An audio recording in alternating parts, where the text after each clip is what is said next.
y esta es la tercera semana en la que estamos hablando de la adopción. Como ya aprendimos en semanas anteriores, la adopción es un acto legal principalmente en el cual Dios les da a aquellos que reciben a Cristo el derecho, la autoridad legal de ser llamados hijos de Dios. Como también aprendimos, la adopción no cambia el carácter del hombre. El que seamos adoptados no implica que de manera inmediata seamos perfectos en nuestra carne. También la adopción es diferente de la regeneración, como lo vimos la semana pasada, y en la adopción los pecadores son regenerados y justificados y colocados en la familia de Dios, se convierten o nos convertimos en hijas e hijas de Dios, con todos los privilegios, con todos los derechos, pero me gustaría también decir con todas las obligaciones, porque de pronto en este mundo se habla mucho de los derechos, incluso es común hablar de los derechos de los niños, ¿verdad? Vas a la escuela y los derechos de los niños. Eso está muy hermoso, ¿verdad? Pero ¿y las obligaciones? Estamos en una sociedad en la cual se empuja tanto por los derechos de los niños, pero tenemos a muchos niños y jóvenes muy desobligados. Entonces es verdad, bueno, más adelante hablaremos en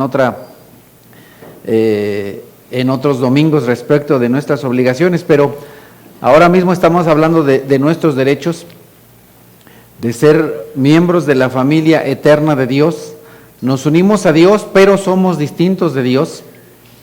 ¿Y cuáles son esos derechos y privilegios que disfrutan los miembros de la familia de Dios? En primer lugar, como ya lo vimos la semana pasada, la principal bendición es que el Espíritu Santo vive permanentemente en nosotros. No creemos en esta iglesia que el Espíritu Santo nos visita, no que viene cada domingo y se va, sino que el Espíritu Santo vive en nosotros, nos libera del pecado y también el Espíritu Santo fomenta nuestra comunión con Dios. Somos libres del pecado, somos libres del temor, somos libres del castigo eterno, somos libres de la manipulación del enemigo de Dios.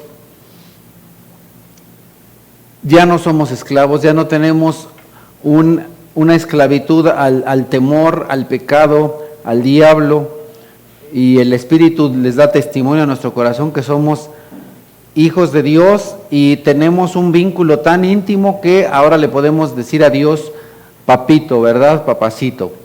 Dios es compasivo y nos trata como a hijos, ya no solo como a esclavos. No solamente podemos decir como los israelitas, somos el pueblo de Dios, ahora nosotros podemos cantar, somos la familia de Dios. Mira que no es lo mismo decir soy el pueblo escogido de Dios a decir soy familia de Dios. Dios es nuestro Padre, Él es nuestro Padre amoroso, se interesa por cada uno de nosotros y se interesa no solamente por nuestras necesidades diarias, sino también, como lo vimos la semana pasada, Dios nos disciplina. Al tomarnos como hijos, Dios nos disciplina. Y otro privilegio que tenemos al ser adoptados dentro de la familia de Dios es la unidad. Nos quedamos hasta ahí la semana pasada, hasta que Dios nos disciplina. Y el siguiente privilegio del que vamos a hablar el día de hoy es la unidad. Al ser adoptados como hijos de Dios, entonces estamos en unidad. ¿En unidad con quién? En unidad primeramente con Dios, pero también con sus demás hijos. ¿Por qué? Pues porque al ser parte de una familia, entonces somos todos hijos de Dios y nos debemos ver como hermanos. No es de sorprenderse que tenemos en muchas de las cartas que enviaron los apóstoles a los cristianos, a las iglesias, se referían a ellos como hermanos. Hay muchos pasajes en los cuales encontramos esto. Por ejemplo, en el libro de los Hechos, en el capítulo 1, dice la Escritura, por aquellos días Pedro se puso de pie en medio de los creyentes, que eran un grupo de como 120 personas y les dijo, hermanos. Tenía que cumplirse la escritura que por boca de David había predicho el Espíritu Santo en cuanto a Judas, el que sirvió de guía a los que arrestaban a Jesús, pero la parte que vale la pena resaltar es que Pedro les llama a estas 120 personas creyentes hermanos.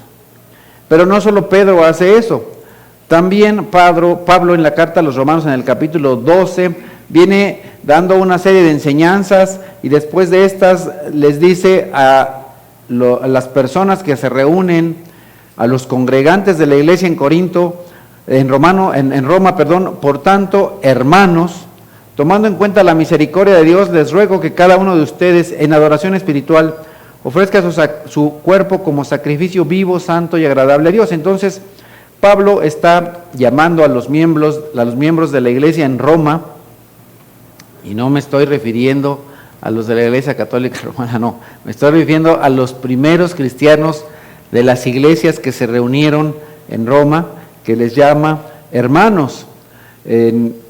Más adelante en la misma carta, ya casi al final de la carta, les dice, saluden a Asíncrito, a Flegonte, a Hermes, a Patrobas, a Hermas y a los hermanos que están con ellos. Entonces, de nuevo, Pablo se refiere a las personas que se encuentran ahí reunidas en Roma como hermanos, y a las personas que se reúnen en la iglesia en Filipos, encontramos en la carta a los Filipenses 4:1, por lo tanto, queridos hermanos míos, a quienes amo y extraño mucho, ustedes que son mi alegría y mi corona, manténganse así firmes en el Señor. A las personas de la iglesia en Filipos les llama hermanos. De la misma manera se refiere en la carta a los Corintos, a pesar de que en Corinto había personas verdaderamente tremendas que todavía batallaban en su carne con diferentes pecados muy graves, muy horribles, y no por eso Pablo se refería a ellos de manera despectiva. No lo tengo aquí, pero cuando ustedes abren la carta, la primera de los Corintios y la segunda, a pesar de todos los pecados de los cuales enumera Pablo y con los cuales los exhorta, al principio de la carta no les dice, a ver ustedes fulanos de tal, ¿qué les pasa? Se refiere a ellos como hermanos, a pesar de ser una iglesia tal vez como la nuestra, llena de personas con pecados, les dice hermanos. Y en la carta de Pablo a Timoteo, en la primera, le dice en el capítulo 5, no reprendas con dureza al anciano, sino aconséjalo como si fuera tu padre. Me voy a detener aquí un poquito. En las otras porciones se mandan saludos a las personas congregantes y se les refiere como hermanos, pero cuando nosotros llegamos a esta carta a Timoteo está muy hermoso, porque nosotros podemos ver que la iglesia, los congregantes, no son un mero grupo de personas con algún interés compartido. No tenemos ni debemos tener un interés ahí subjetivo, superfluo los unos por los otros. Nosotros nos llamamos hermanos, somos familia. Yo no sé si todavía lo sigan usando de manera despectiva, pero algunas personas de otra religión de pronto dicen, ¿ya eres hermanito? No sé si te han dicho de alguna manera despectivo así. Pues gracias a Dios soy hermanito de Cristo. ¿Y tú? Del diablo, ¿no? Claro, soy hermanito de Cristo. Y con gran gozo, ya que el Señor Jesús, lo vimos la semana pasada, no se avergüenza de llamarnos hermanos. El Señor Jesús no se avergüenza de llamarme a mí hermano. ¿Por qué me voy yo a avergonzar de decirle a Jesús hermano? Al contrario, es un gozo, es una gloria, es un privilegio. No cualquiera le puede llamar al Señor Jesucristo hermano. Al Señor Jesucristo, Hijo único de Dios, nacido del Padre antes de todos los siglos, no todos le pueden decir hermano. Entonces tú, cada vez que te digan de manera despectiva hermano, siéntete alegre, gozoso, gustoso de decir, ay, Qué bueno que reconoces que soy hermano de Cristo. Soy hermano de Cristo y de todos los creyentes. Soy hermanito, ¿sí? Qué bueno, gracias a Dios. Gloria a Dios. Soy hermano de Cristo. ¿Y tú de quién eres hermano? En la Biblia nada más hay hermanos de Cristo o hijos del diablo. Entonces, pues bueno, no sé de qué familia seas. Yo soy de la de Cristo. ¿Y tú? ¿De qué familia eres? No necesariamente te estoy insistiendo a que se los digas, porque la idea no es pelear, simplemente que en tu mente, en tu corazón tengas eso, con claridad. La Escritura dice, si alguno ha de presumir, que presuma de esto, de que me conoce. Entonces, aun cuando no tenemos que ser presumidos, vale la pena presumir de Dios, porque Dios quiere que se presuma de Él. Dios quiere que las personas sepan quiénes son los hijos de Dios. Por supuesto, somos humildes, pero nos gloriamos no por nosotros, sino por Él, por quien es Él, por lo que Él ha hecho.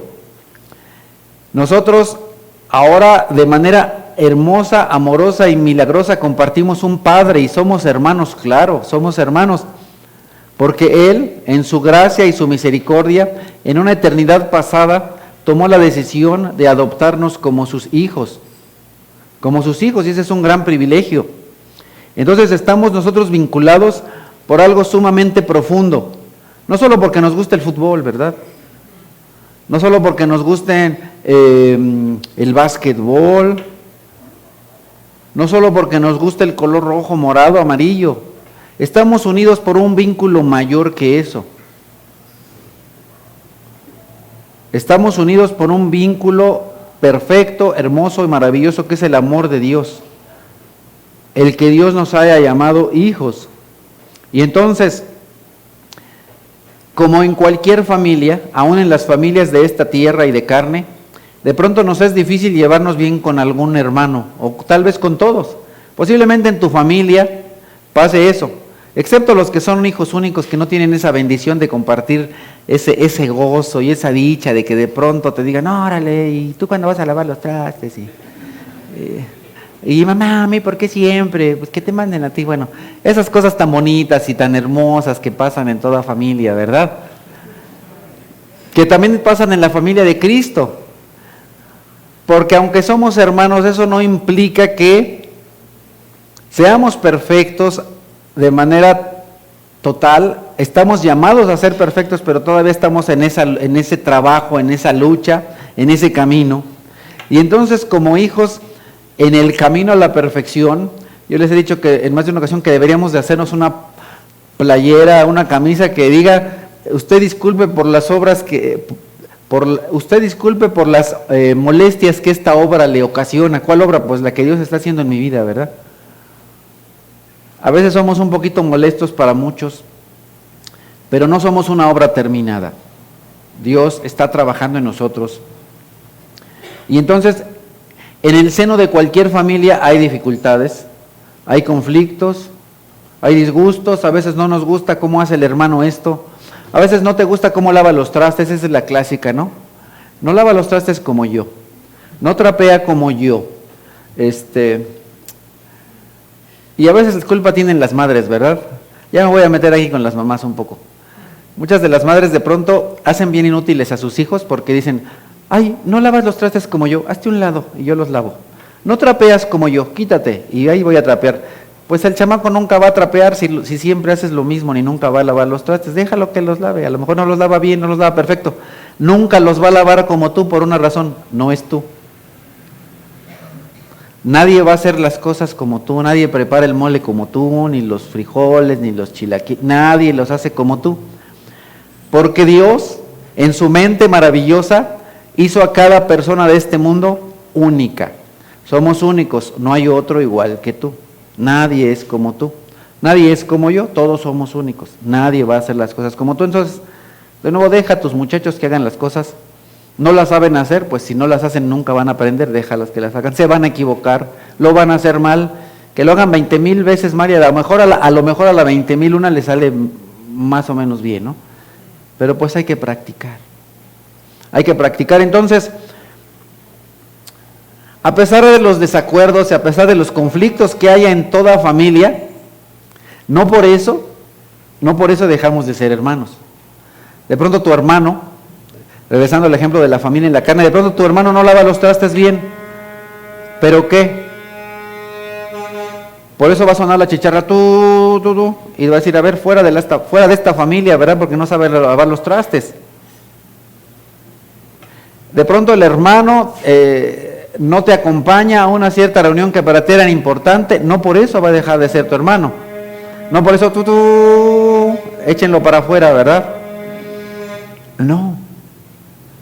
Así en la familia de Cristo tenemos dificultades, tenemos diferencias, tenemos conflictos, a veces nos enojamos, a veces nos hablamos un poquito duro, a veces nos hablamos más duro de lo que nos tendríamos que hablar y a veces nos hablamos más suave de lo que nos tendríamos que hablar. A veces nos pasamos de dulces y a veces nos pasamos de duros, pero en fin, no por ello dejamos de ser hermanos. Igual y aún más en la familia de Dios, en la familia de Cristo. Porque si somos hijos de un mismo Padre, entonces no por nuestros desacuerdos, no por nuestras tensiones, no por nuestras diferencias dejamos de ser hijos de Dios. Dejamos de ser hermanos y hermanas de Cristo. Y entonces dice la Escritura que nada nos puede separar del amor de Dios que es en Cristo Jesús. De esa misma manera, nada te puede separar de ser hijo e hija de Dios. Nada. Entonces, como estamos unidos con Dios Padre, estamos unidos con el Señor Jesucristo, estamos unidos con el Espíritu Santo, por el vínculo perfecto que es el amor, entonces no dejamos de ser hermanos. De nuevo, a veces nos disgustamos con algunos, nos dejamos de ver, pero con todo y eso no deja de ser tu hermano. A lo mejor es un hermano que te cae gordo, no debería, pero a veces así es nuestra carne, ¿verdad? No por eso deja de ser tu hermano. Entonces, dice la Escritura que a los hermanos que son mayores que nosotros, algunos de nosotros ya somos más ancianos, ¿verdad? Dice la Escritura, a la persona anciana, mayor de edad o bien anciano en la iglesia, aconséjalo. No lo reprendas con dureza. ¿Eso qué quiere decir? Eso también es importante porque a veces se piensa que el anciano nunca se equivoca. Sea anciano porque sea líder, ministro de la iglesia, o sea anciano simplemente por edad. No, los ancianos nos equivocamos. Y entonces, ¿qué es lo que necesitas hacer conmigo cuando me equivoco? ¿Reprenderme con dureza? No. Dice la Escritura, aconséjalo. Dile, oye hermano, con el respeto, con el amor, con el cariño, te equivocaste, te fallé en esto. Como tú se lo quieras decir, pero de la manera más amorosa, más gentil, le tienes que decir, estás mal. Oye hermano, pues no me has saludado, ¿qué te pasa? ¿No? Luego hay quien me ha dicho, ¿qué onda contigo, hermano? Ya no me saludas, ¿ya no me quieres o qué? Así me dice mi mamá. Hijo, no me has llamado, ¿eh? Sí, mamá. Bueno, es importante, ya que estamos hablando de eso, es importante que a nuestros hijos, y qué bueno que me acordé de mi madre, les digamos que nos hablen. Sobre todo si ya son ancianos, recordemos que no es obligación de los padres ir a visitar a los hijos. Los hijos son los que tienen que ir a visitar a los padres. No es obligación de los padres estar llamando a los hijos. No te digo que no les llames, no. Es obligación de los hijos hablarles a los padres, visitar a los padres, honrar a los padres. Recuerda que la Escritura dice, honra a tu padre y a tu madre. No dice, honra a tus hijos y trátalos como si fueran los reyes de la casa. Porque el rey de la casa eres tú, después de Dios, no ellos. Pero por eso dice ese proverbio que no tiene la culpa el indio, sino su padre que va a visitarlo y no le dice, ¿qué te pasa? Hónrame. Y a veces queremos ser demasiado políticamente correcto con los hijos y se nos olvida que son nuestros hijos. Los que tendrían que ser políticamente correctos son ellos con nosotros, no nosotros con ellos. Ahí no le digo esto porque no se vaya a enojar, no, que él no me haga enojar a mí. Cuidado. A veces este mundo está tan patas arriba porque nosotros somos culpables y lo hemos volteado patas arriba. Y en aquel tiempo dice, no reprendas con dureza al anciano, sino aconséjalo como si fuera tu padre. De nuevo, yo no estoy diciendo que los padres nunca se equivoquen, sino que cuando un padre tuyo se equivoque, o un hermano de la iglesia mayor de edad se equivoca, porque todos nos equivocamos, es necesario que nos aconsejen, que nos digan, hermano, hermana, te equivocaste. O con tu padre de la carne, papito, papá, jefe, apá, o como tú le digas, te equivocaste en esto, por favor. Trata a los jóvenes como hermanos. A los jóvenes de esta iglesia los tenemos que tratar así, como hermanos. En este caso, Timoteo es un hermano joven, por eso es que Pablo les dice que a los jóvenes los trate como hermanos. A las ancianas como a madres. Qué importante es que a nuestras hermanas mayores de edad, tenemos ya varias, que son 1 o 2 años mayor que yo nomás. Tampoco no es para tanto, pero les debemos tratar como a madres. Yo sé que de nuevo este mundo está tan patas para arriba que de pronto hay muchos muchachos que de una manera totalmente incorrecta se agarran al papá o a la mamá, al tú por tú, y le dicen, oye, tú, ¿qué anda? Espérate, tranquilo, o sea, a ver, aliviánate porque no somos iguales. Yo he visto a muchos padres y madres, y no solo no creyentes, sino vergonzosamente creyentes, que no les dicen a sus hijos, a ver, tranquilito, vamos a calmarnos y vámonos respetando, ubícate, soy tu madre.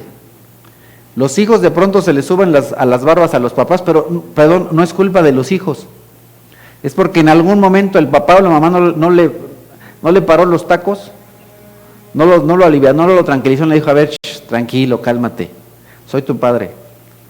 Tendremos muchos errores, lo que tú quieras, pero soy tu padre, entonces ubícate y cálmate.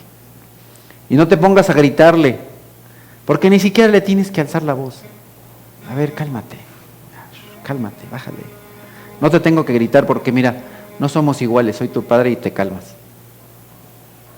Pero luego los papás se ponen a gritar ahí con ellos como, no te iguales, no somos iguales. ¿Quién dijo semejante cosa? Dios.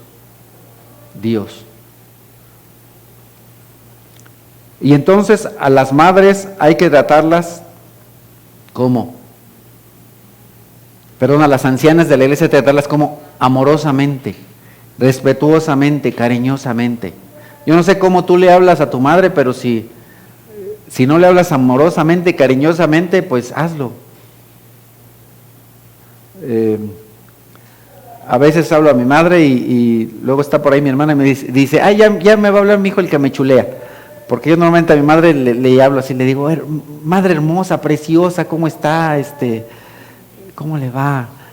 Pechochita, ¿verdad? Yo así le digo a mi mamá, Pechochita, que es mi madre pechocha, ¿no?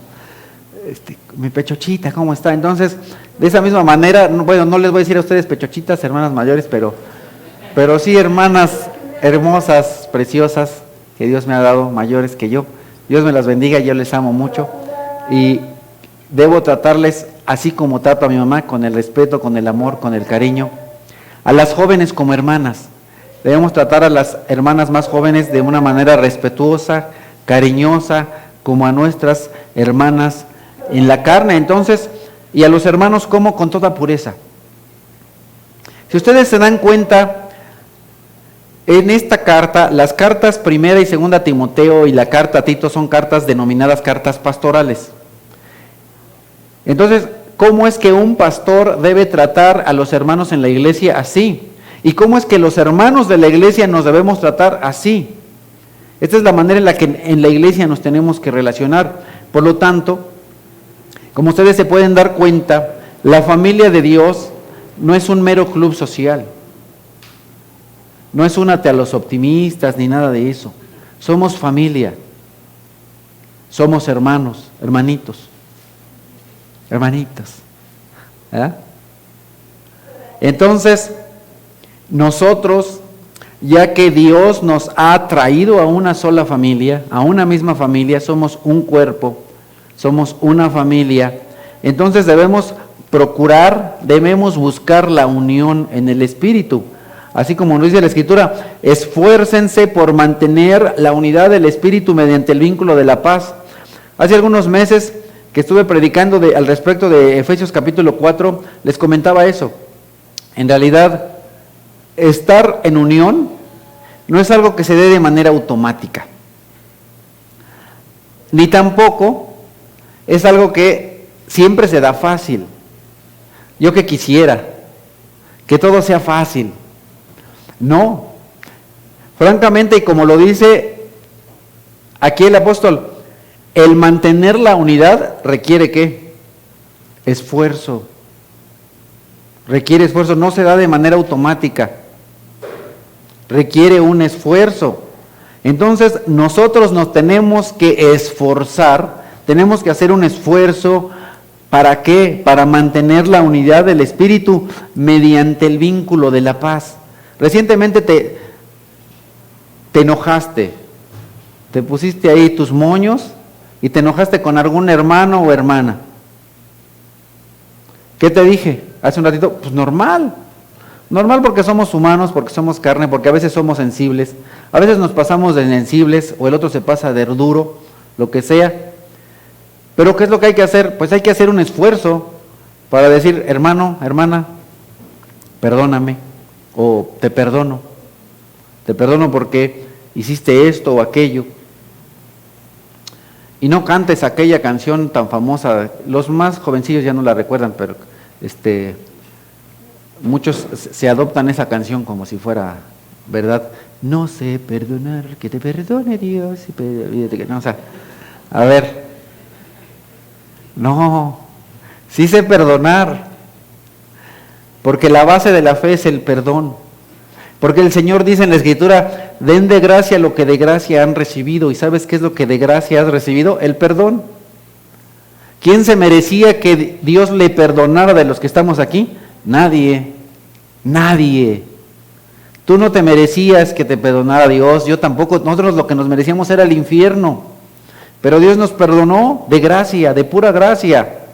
Tu hermano que se equivocó contigo, que la regó, tiene el deber delante de Dios de perdonarte. A ti, a quien te han ofendido, tienes el deber de perdonar. Tienes el deber de perdonar al que te ha ofendido. Tienes la obligación.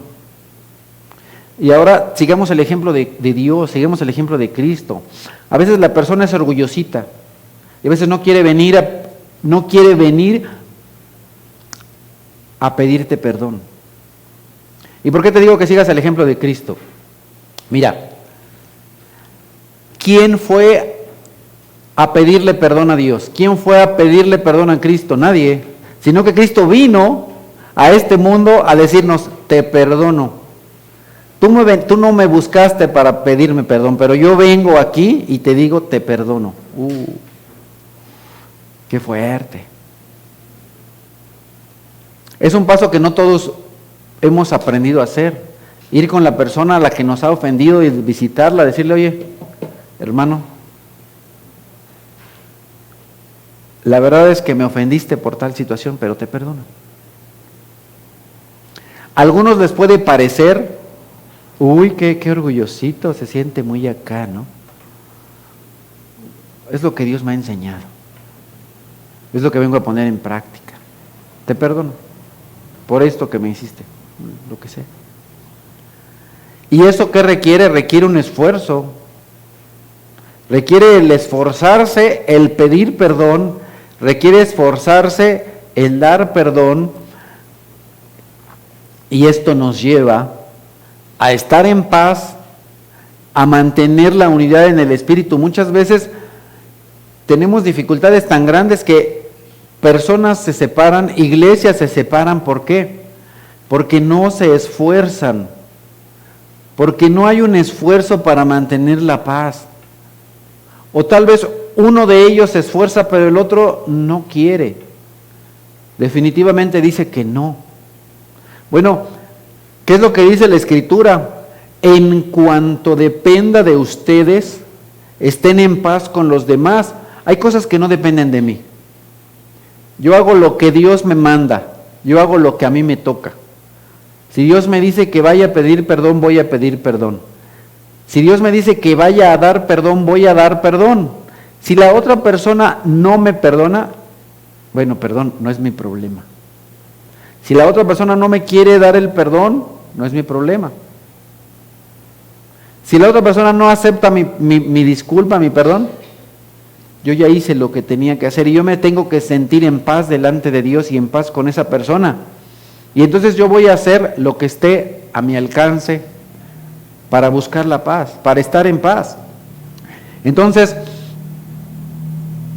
gracias a que somos también parte de una familia, podemos enfrentar situaciones difíciles, situaciones duras. Cuando tú estás solo, cuando tú piensas que todo lo vas a hacer solo por ti mismo, es muy difícil. Créanme que la vida en solitario es difícil. Por eso es que desde el principio de la creación el Señor dijo, aun cuando se refirió a la relación de hombre y mujer, pero yo creo que de manera general es así. No es bueno que el hombre esté solo. No solo que no tenga una esposa o un esposo, sino que esté solo, que esté aislado. La vida aislada no es buena, no es correcta, ni tampoco es agradable para Dios, porque Dios quiere que estemos en unidad, en comunidad, en comunión.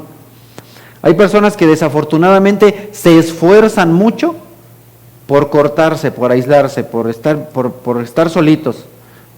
Ay, mejor que ni me vengan a visitar. Ay, que ni me vengan a ver. Ay. Y no se dan cuenta cómo alejan de ellos a las personas. Hay muchas personas que viven solas porque alejan a los otros de ellos mismos. Después están muy tristes y muy dolidos porque tal vez nadie los visita o porque no les llaman. Y me recuerdo de la parábola esta del buen padre, ¿no? Que a alguien se le ocurrió llamarle el hijo pródigo, en la cual el hijo, estando por allá, en las peores condiciones, se recuerda, en la casa de mi padre es un padre bueno, mi padre trata a los demás con gentileza, mi padre es generoso, mi padre a los que trabajan con él les ayuda, mi padre, yo les he dicho en más de una ocasión, dale motivos a tus hijos para que te visiten, dale motivos a tus hijos para que te llamen. También muchas veces nosotros no damos esos motivos, no les enseñamos a nuestros hijos a amar, y entonces, como dice la Escritura y el proverbio, lo que siembras, lo que el hombre sembrara, eso cosechará. Estamos cosechando cuando somos ancianos todo lo que hemos sembrado. Si no estás cosechando amores porque tal vez no lo sembraste. Si no estás cosechando una llamada de teléfono es porque no la sembraste. Si no estás cosechando respeto es porque no lo sembraste. Si no estás, bueno, podría seguir. Y entonces, eso requiere esfuerzo, eso requiere trabajo, requiere diligencia. Y entonces, nosotros podemos enfrentar muchas pruebas, muchas dificultades, porque no estamos solos. Le doy muchas gracias al Señor porque en más de una ocasión he escuchado testimonios de personas de esta iglesia que dicen, hermanos, muchas gracias, porque estaba enfermo y me visitaron, porque tuve hambre y me dieron de comer. Hermanos, muchas gracias porque tenía la necesidad de esto y me ayudaron, me colaboraron. Me regalaron 5 pesos, 10 pesos. Gracias porque me acompañaron o me visitaron o me llevaron o me trajeron o gracias porque oraron por mí. Y entonces veo cómo nuestras dificultades se vuelven menos duras cuando tenemos el apoyo, la bendición de una familia en la cual nos apoyamos, con la cual contamos. Y ese es un privilegio hermoso, porque aunque todos tengamos diferentes madres, tenemos un solo Padre, el Padre que está en los cielos, el Padre de la misericordia, el cual nos ha adoptado. Y entonces disfrutamos de todos estos beneficios de ser adoptados como hijos de Dios, y no solamente podemos disfrutar de bendiciones hermosas y maravillosas en esta tierra, sino que también Dios nos promete, y mira que aunque no está obligado, nos promete una herencia hermosa y eterna, ya que como hijos de Dios somos herederos.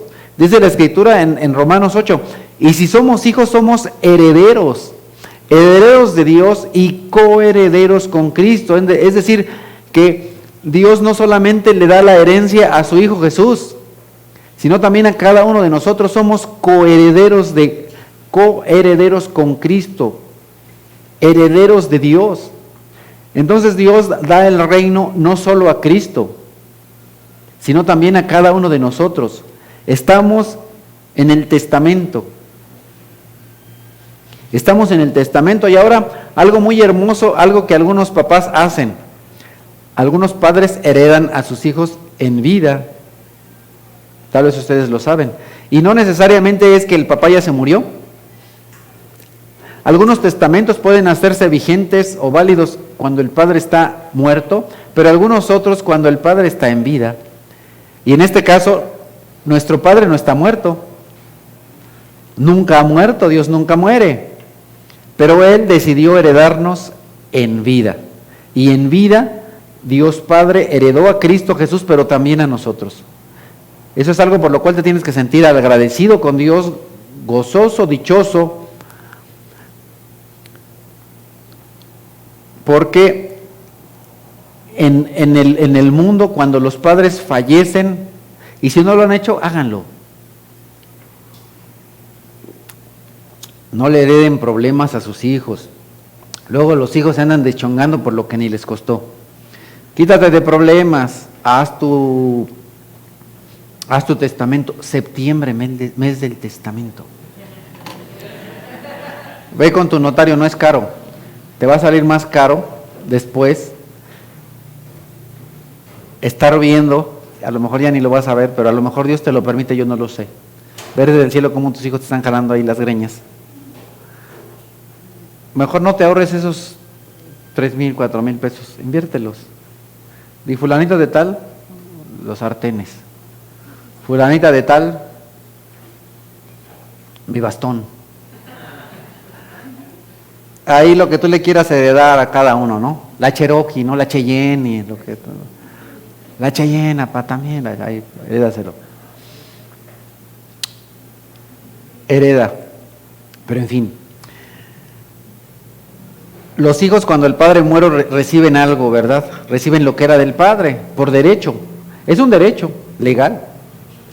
Y en este caso, de nuevo, el padre en vida nos da una herencia de su reino. Al ser adoptados como hijos tenemos ese derecho, esa bendición. Somos coherederos con Cristo y también tendremos parte con Él en su gloria. Y ese es un versículo de los cuales a veces nos saltamos a la parte final, ¿verdad? Porque a muchos cristianos, sobre todo si van a estas iglesias en las cuales todos son bendiciones y bendiciones, se les olvida la parte que está a la mitad entre la herencia y la gloria. Dice, pues si ahora sufrimos con Él.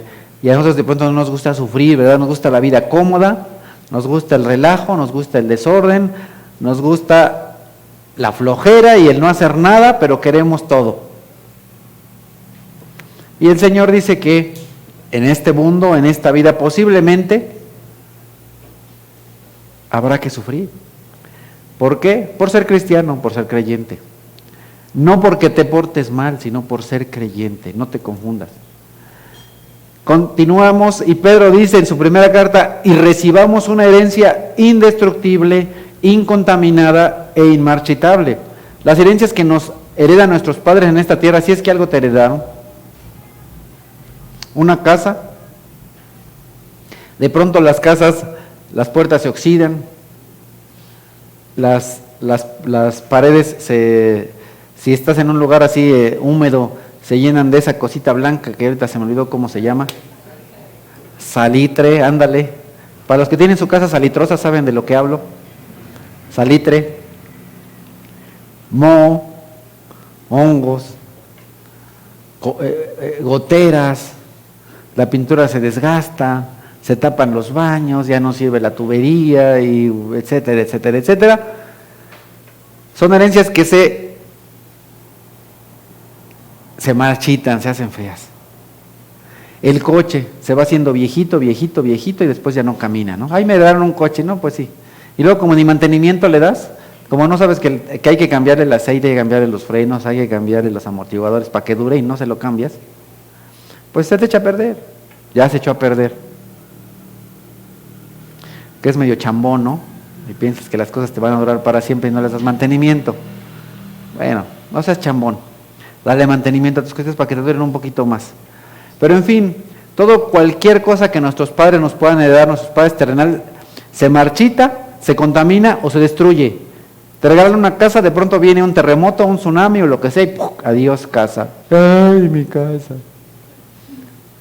Ay, mis hijos. Se marchitan, se contaminan y se destruyen. Pero lo que el Señor nos promete, la herencia que Él nos tiene reservada, es una herencia que ni se destruye, ni se contamina, ni tampoco se marchita. Es una herencia eterna, eterna. ¡Qué padre! ¿Por qué? Porque todo aquello que el Hijo natural de Dios, el Hijo divino, el Hijo único que Dios ha recibido, ahora lo ha compartido con cada uno de nosotros, con todos los hijos adoptivos. Primera carta a los Corintios dice en el capítulo 3, por tanto que nadie base su orgullo en el hombre, al fin y al cabo todo es de ustedes, ya sea Pablo o Apolos o Cefas, que es Pedro, o el universo, o la vida, o la muerte, o lo presente, o lo porvenir. Ándale. Si no habías leído esta porción de la Escritura, mira nada más que hermoso. El universo, la vida, la muerte, lo presente, lo porvenir, todo es de ustedes. Ándale. ¿Alguna vez te habías imaginado recibir una herencia de ese tamaño? El universo. No tu casita Geo. El universo. No la de Iztacalco, ¿verdad? La casa de Iztacalco. Ni la de Chalco, ni la de Valle de Chalco. No. El universo. Oye, pero ¿cómo es posible que yo pueda recibir una porción del universo? Simple, eres hijo de Dios, coheredero con Cristo. Y si de Cristo es el universo, de ti también. Ándale. Qué tremendo, ¿verdad? Pero aquí en este mundo, ahí ya las personas se andan deschongando por un mugroso terreno de 200,000 pesos. Cuando la herencia del Padre es el universo. El universo. Entonces, ¿el universo será para todos? Pues no, ¿verdad? Solamente para los redimidos. Solamente para aquellos que han aceptado públicamente como único Señor, Dios y Salvador a Jesucristo, a Dios el Padre. Todos aquellos que han aceptado al Espíritu Santo para que vive en ellos. Todos podemos ahora tener la bendición de ser parte de la familia de Dios y recibir hermosas herencias.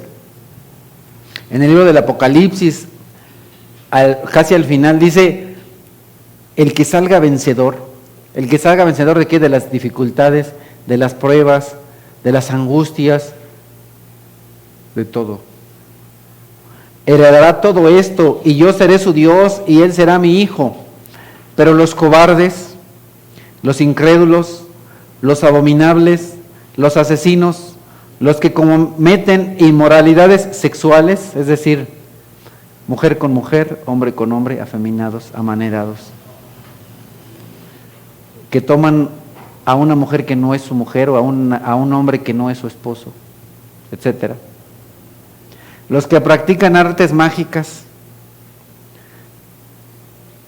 los idólatras.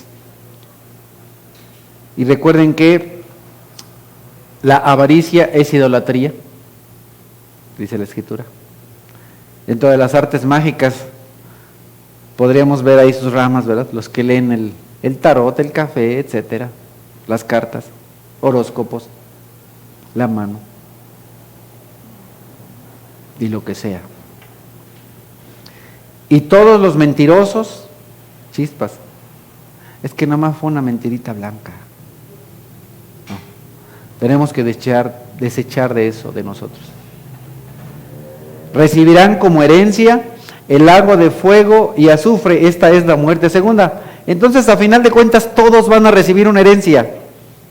Si se dan cuenta, todos van a recibir herencia, todos en este mundo recibirán herencia. Y entonces la pregunta es, ¿cuál quieres? ¿Qué herencia quieres? ¿La misma herencia que se le dará a Satanás y a sus canchanchanes? ¿Al falso profeta? ¿Al anticristo? ¿O quieres la herencia preparada para los hijos de Dios? Hay dos herencias, escoge la tuya. Ahora nosotros no amamos a Dios por la herencia, amamos a Dios porque es Dios, visitamos a nuestro Padre porque es nuestro Padre, no por lo que nos va a dar. En alguna ocasión una persona me dijo, sentí bien feo porque mi hijo me dijo, ¿y para qué te visito, Padre? ¿Qué me vas a dar? Y qué gacho. Yo sentí feo y eso que no eran ni mi hijo ni yo era el padre, pero dije, qué terrible que las personas de este mundo sean así.